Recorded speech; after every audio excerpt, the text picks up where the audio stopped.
Hello నమస్తే. Vijay the chief minister of Tamil Nadu Vijay కూడా దీపం రో మీద కోర్టుకెళ్ళాడు. పాపం అక్కడ ఆహ్, హిందుత్వ సంఘాలు గొడవ చేస్తున్నాయి. ఎందుకంటే డీఎంకే గవర్నమెంటోళ్ళుతో కొట్లాడారు. మీకు తెలుసు కదా అక్కడ ఏమైందో? అక్కడ గొడవ తెలుసు కదా! దీపం రో. ఈ దీపం రో అక్కడ ఒక ఫెస్టివల్ చేస్తారు. ఆ ఫెస్టివల్ అప్పుడు తిరుపర తిరుపరాన్కుందరం హిల్ తిరుపరాన్కుందరం హిల్ మీద ఆ పైన దాని మీద మేము దీపం పెడతామన్నారు.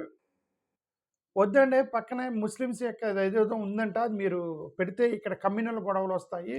అక్కడ పెట్టొద్దన్నారు. కోర్టుకెళ్లారు. కోర్టుకెళ్తే అక్కడ ఒక జడ్జి ఉన్నాడు. ఆ జడ్జి మీరు పెట్టుకోండి వాళ్ళేంటి మనల్ని ఆపేదని చెప్పి జడ్జి ఇచ్చాడు. ఆ జడ్జి మీద ఇంపీచ్‌మెంట్ మోషన్ కూడా మూవ్ చేశారు. పార్లమెంట్‌లో ఇంపీచ్‌మెంట్ మోషన్ ఏశారు అతని మీద. ఓకే. కార్తీక దీపం ట్రెడిషనల్‌గా అక్కడ ఎక్కడో కింద పెట్టేవాళ్ళు పైన పెట్టాల్సిందని గొడవ తెలుసు. అప్పుడు ఈ డీఎంకే వాళ్ళు వాళ్ళతో గొడవ పడ్డారు. గొడవ పడితే వీళ్ళంతా హిందూ ద్రోహులు అది ఇది అని అన్నారు అని చివరికి విజయ్‌ని గెలిపించారు. ఇప్పుడు విజయ్ గెలిపిస్తే కనీసం విజయ్ వచ్చాడు కదా! విజయ్ అన్న మన మాట వింటాడేమో అని అనుకున్న వాళ్ళకి పాపం షాక్ ఇచ్చారు. ఈ విజయ్ కోర్టుకెళ్ళాడు. డైరెక్ట్‌గా ఎళ్లి ఆ జడ్జి ఇచ్చిన జడ్జిమెంటే తప్పని అక్కడ దీపం పెడితే సేమ్ డీఎంకే వాళ్ళు ఏదైతే ఆర్గ్యూ చేస్తున్నాడో ఇతను కూడా ఇదే ఆర్గ్యూ చేస్తున్నాడు.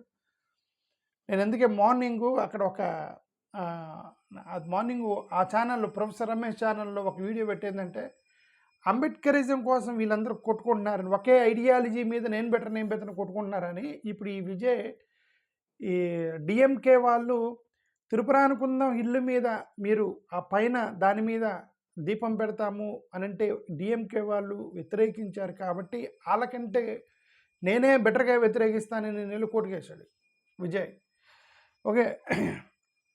అంటే ఇప్పుడు ఇతను ఏమంటాడంటే విజయ్ వాళ్ళ ఆర్గ్యుమెంట్ ఏందంటే సేమ్ అదే డీఎంకే వాళ్ళ ఆర్గ్యుమెంట్ ఏదైతే చేశారో అదే ఆర్గ్యుమెంట్ ఇతను చేస్తున్నాడు.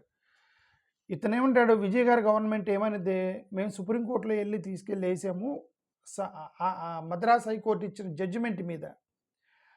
అక్కడ మా రిలీజియస్ గొడవలు లెగిస్తే శాంతి భద్రతల సమస్యలు వస్తాయి. గవర్నమెంట్ మాది అడ్మినిస్ట్రేషన్ చాలా ఇంపార్టెంట్. గవర్నమెంట్కి అడ్మినిస్ట్రేషన్ చూడటమే ముఖ్యము. మతాన్ని సాటిస్ఫై చేయటం ఇంపార్టెంట్ కాదు. ప్రజల్లో నుంచి శాంతిని నెలకొల్పడం మా యొక్క ఉద్దేశం. కాబట్టి ఒక మతాల వైపుకి మేము తీసుకొని మతాలను రెచ్చగొడితే అక్కడ మొత్తం కూడా గొడవలయ్యే అవకాశం ఉంది. కాబట్టి అడ్మినిస్ట్రేటివ్ పాయింట్ ఆఫ్ వ్యూలో మేము దీన్ని వ్యతిరేకిస్తున్నామని తీసుకెళ్ళి కోర్టుకేశారు. ఎవరు? విజయ్ గవర్నమెంట్ తీసుకెళ్ళి కోర్టుకేసింది. ఇప్పుడు ఈయన ఏమంటాడు హిందుత్వ ఆర్గనైజేషన్స్ విజయ్ని తిట్లకు వేశారంటే విమర్శలకు వేశారు. స్వామి ఆ డీఎంకే గవర్నమెంట్ వాళ్ళు తట్టుకోలేక మీకు ఓటేస్తే మీరు కూడా అలానే తయారయ్యారని చెప్పి వీళ్ళు మొదలెట్టారు బీజేపీ వాళ్ళు. అక్కడ ఎవరు తమిళనాడులో ఉన్న వాళ్ళు ఏమంటారు రిలీజియస్ రైట్ వింగ్ ఆర్గ్యుమెంట్ చేస్తున్నామని చెప్పేసి దానికి వ్యతిరేకంగా వాళ్ళు లెఫ్ట్ వింగ్ తీసుకున్నారు డిఎంకే వాళ్ళు. ఇప్పుడు నువ్వు కూడా ఈ లెఫ్ట్ వింగ్లోనే మాట్లాడుతున్నావు, అది మా ట్రెడిషను, మా గౌరవము, మతాచారము, మీరెవరు మమ్మల్ని అడ్డుకోవటానికి అని చెప్పేసి వాళ్ళు గొడవకు లేశారు. ఇప్పుడు అక్కడ ఉన్న బీజేపీ వాళ్ళు తమిళనాడులో సెలెక్టివ్ సెక్యులరిజం ఛార్జ్ చేస్తున్నారు. మీరు మా దగ్గరకు వచ్చేసరికి సెక్యులరిజం అంటున్నారు. అదే మైనారిటీస్ మేము చేస్తామంటే చేసుకోని మైనారిటీస్కి ఎందుకు చేయకూడదు అంటున్నారు. మమ్మల్ని ఏమి కంట్రోల్ చేస్తున్నారు, మైనారిటీస్ని వాళ్ళని ఎందుకు కంట్రోల్ చేయాలి అనేది వీళ్ళ అపీజ్మెంట్ పాలిటిక్స్ అంటే ఇప్పుడు సింపుల్ అండి. భార్యా బాధితుల సంఘాలు పెట్టి మహిళా హక్కుల సంఘాలు పెట్టి మహిళల గురించి మాట్లాడితే దాని వెంటనే కొంతమంది వ్యతిరేకించే వాళ్ళు ఉంటారు. ఏమంటారు, ఏందన్నా లేచిన దగ్గర నుంచి మహిళల హక్కులు అంటారు, మా పురుషుల యొక్క హక్కులు మీరు నాశనం చేస్తున్నారు, మా పురుషుల హక్కులు భార్యా బాధితుల సంఘం కూడా ఉన్నారు. మేమందరం కూడా భార్య చేతులు ఏమంటే బలుగుతున్నటువంటి పురుషుల యొక్క సంఘాలకి వ్యక్తులమైన పురుషులు కూడా అడ్డం తిరిగి మాట్లాడారు కొంతమంది ఉన్నారు. వాళ్ళు ఏమంటారు, మీరు అప్పీజ్మెంట్ చేయటం వల్ల మాకు అన్యాయం జరుగుతుంది, మాకు అది ఆ మాట వాస్తవమే. పురుషులు కొంతమందికి అన్యాయం జరిగేది. ఎందుకంటే మహిళా సంఘాల్లో ఎక్కువ చట్టాలు ఉన్నాయి, వాళ్ళు మిస్యూజ్ చేస్తూ ఉంటారు. సో వీళ్ళకి అన్యాయం జరిగేది ఇన్సిడెంట్స్ అక్కడక్కడే జరుగుతాయి. బట్ మెజారిటీ మహిళల మీద కదా జరుగుతాయి. మెజారిటీ మహిళల మీద కదా వివక్ష జరుగుతాయి. కాబట్టి చట్టాలు వాళ్ళ వైపుకే ఉంటాయి. ఇప్పుడు ఇలాగే ఈ మైనారిటీస్ అప్పీజ్మెంట్ అని అనకూడదు. మైనారిటీస్ అప్పీజ్మెంట్ అంటే వాళ్ళు లో నంబర్ ఉన్నారు కాబట్టి వాళ్ళకి ఎక్కువగా నష్టం జరిగిద్దేమోనని ప్రొటెక్షన్ చట్టాలు పెడతారు. దాన్ని అప్పీజ్మెంట్ అనకూడదు, వీళ్ళు అప్పీజ్మెంట్ అంటున్నారు. ఈ సందులో సడేమియే డిఎంకే వాళ్ళ రాజకీయం లేదు సార్. డిఎంకే వాళ్ళ రాజకీయం ఏంది ఈ మధ్యలో? ఇప్పుడు విజయ్ బీజేపీ వాళ్ళు కూడా గొడవ జరుగుతుంటే మధ్యలో ఈయన డిఎంకే ఉదయనిధి స్టాలిన్ ఎంటర్ అయ్యాడు. ఉదయనిధి స్టాలిన్ ఎంటర్ అయ్యి అంటాడు, ఇదిగో మేము ఆ రోజు పైన తుపురాను కుందరం కొండ మీద మీరు పెట్టకూడదు, శాంతి భద్రతల సమస్యలు వస్తాయి అని అంటే మేము కొట్లాడుతుంటూ నువ్వు సైలెంట్గా ఉన్నావు విజయ్. నువ్వు సైలెంట్గా ఉన్నావు కదా ఆ రోజు. నువ్వు ఎందుకు వెళ్ళి కోర్టులో వేసావు ఇప్పుడు? అంటే నీకు కూడా తెలుసు అక్కడ శాంతి భద్రతలు వస్తాయని. ఆ రోజు మేము అదే కదా ఆర్గ్యుమెంట్ చేసింది. డిఎంకే వాళ్ళంటారు మేము ఆర్గ్యుమెంట్ చేసింది అదే కదా మేము ఆ రోజు నువ్వు ఎందుకు సైలెంట్గా ఉన్నావు? చూసావా మేము చెప్పింది కరెక్ట్ అయింది. ఇప్పుడు ఈ విజయ్ గవర్నమెంట్ కూడా అదే చెప్తుంది, అక్కడ శాంతి భద్రతల సమస్యలు వస్తాయని తీసుకెళ్ళి కోర్టుకు వేసాడు. మా డిఎంకే గవర్నమెంట్ వేస్తే మీరు మమ్మల్ని తిట్టారు కాబట్టి మేమే కరెక్టు, మా అనవసరం మమ్మల్ని ఓడించారు, నెక్స్ట్ టైం మమ్మల్ని ఓడించవద్దు, మాకు ఓటు వేయండి అని రాజకీయంలోకి దిగారు వీళ్ళు డిఎంకే వాళ్ళు.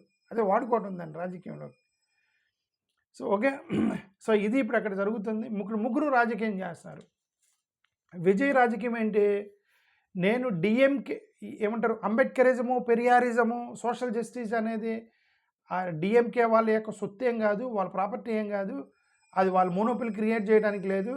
అదే అంబేద్కర్ని పెట్టుకొని, అదే పెరియార్ని పెట్టుకొని, అదే సోషల్ జస్టిస్ మీద నేను ఎందుకు రాకూడదని చెప్పేసి అతను మోనోపోలిని బ్రేక్ చేసి 3వ అవతారంగా ఎత్తాడు. దానికి స్టిక్ అయి ఉండి ఇతను వెళ్ళి కోర్టుకేసాడు. కోర్టుకేసి నేను కూడా సోషల్ జస్టిస్ మాట్లాడతాను, నేను కూడా ఇట్లాంటి మతాలన్నింటినీ కలుపుకునే పేదట్టు చేస్తాను, ఇలా మత కూడా కరెక్టింగ్ కాదని కోర్టుకు వేశానని చెప్పుకోవడానికి ట్రై చేస్తున్నాడు విజయ్.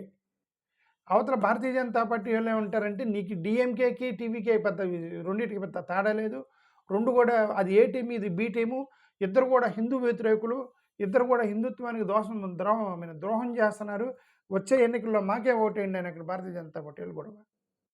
డిఎంకే వాళ్ళు అంటే ఇదిగో విజయ్, నేను ఆ రోజు మేము వ్యతిరేకిస్తుంటే విజయ్ సైలెంట్గా చూస్తూ ఉన్నాడు, బీజేపీలు మేము గొడవపడ్డాము, ఇక్కడ శాంతి భద్రతల సమస్యలు వచ్చిందంటే అప్పుడు సైలెంట్గా ఉండి ఇప్పుడు ఈయన గవర్నమెంట్ రాగానే తీసుకెళ్ళి కోర్టుకేసాడు.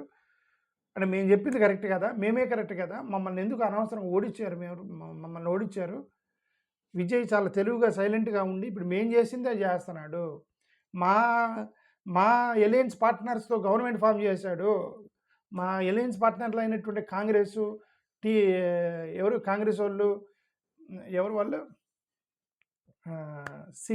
వీసీకే వాళ్ళు, కమ్యూనిస్టులు, ఐయుఎంఎల్ వాళ్ళు, ముస్లిం పార్టీలు, ఈ 4 పార్టీలు మొత్తం కూడా మా ఎలయన్స్ వాళ్ళు. మేము మీకు గవర్నమెంట్లో పంపిస్తే గవర్నమెంట్ ఫామ్ చేసుకొని మేము చేసిందే మళ్ళీ చేస్తున్నాడు, ఇంకా ఆయన కొత్త ఏం లేదు, అది డిఎంకే గవర్నమెంటే అని చెప్పడానికి వీళ్ళు ఎవరి రాజకీయం వాళ్ళు చేస్తున్నారు. ఏదైనా అక్కడ అల్టిమేట్గా బోర్డర్ లైన్ ఏంటంటే డిఎంకే గవర్నమెంట్ ఏం చేసిందో ఇప్పుడు టీవీకే గవర్నమెంట్ విజయ్ కూడా తీసుకెళ్ళి కోర్టులో వేశాడు, సుప్రీంకోర్టులో, ఈ దీపం రో మీద. అది జరిగింది. థ్యాంక్ యూ, నమస్కారం.